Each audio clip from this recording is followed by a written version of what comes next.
December 12, 2024 దైవిక నడకలోని రహస్యములు. సింహాసనమునందు ఒకడు ఆసీనుడై ఉండెను. ఇంద్రధనస్సు సింహాసనమును ఆవరించి ఉండెను. ప్రకటన గ్రంథము 4వ అధ్యాయము 2-3 వచనములు. ప్రకటన గ్రంథము 4వ అధ్యాయములో ప్రభువు సింహాసనాసీనుడై ఉండుటయు సింహాసనమును ఇంద్రధనస్సు ఆవరించి ఉండుటయు చూచుచున్నాము. ఇంద్రధనస్సు అను పదమును ప్రత్యేకంగా గమనించుము. ఇంద్రధనస్సులోని 7 రంగులు 7 నిబంధనలను సూచించుచున్నవి. దేవుడు చేసిన ఈ 7 నిబంధనల యందు మనము విశ్వాసముంచినట్లయినా దినదినము ఆత్మీయముగా వర్ధిల్లగలము. దేవుడు ఆదాముతో మొదటి నిబంధన చేసినని ఆదికాండము 3వ అధ్యాయము 15వ వచనంలో వ్రాయబడి ఉన్నది. సాతాను తాను జయము పొందితినని తలంచెను.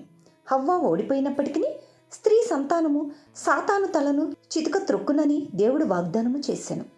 క్రీస్తులో నేను జయించగలను, ఎందుకనగా క్రీస్తు ఎన్నటికీ ఓడిపోడు. మనము ఓడిపోవచ్చును గాని ప్రభువు జయించును. నేను క్రింద పడినను తిరిగి లేతును అని మీకా 7వ అధ్యాయము 8వ వచనములో ఉన్నది. నీతిమంతులు క్రింద పడినను లేవలేక ఉండరని కీర్తన గ్రంథము 37వ అధ్యాయము 24వ వచనంలో వ్రాయబడి ఉన్నది. బైబిల్ జ్ఞానము ద్వారా కానీ మనోశక్తి ద్వారా కానీ అద్భుతముల ద్వారా కానీ మనము సాతానును జయించలేము.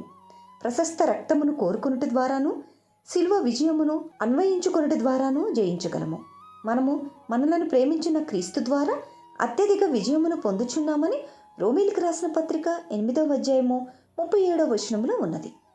సాతానును జయించుటకు ఇదే సరైన మార్గం. దేవుడు మనలో చేసిన నిబంధనపై విశ్వాసం ఉంచినట్లయితే విజయం నీదే. ఆమేన్. Praise the lord.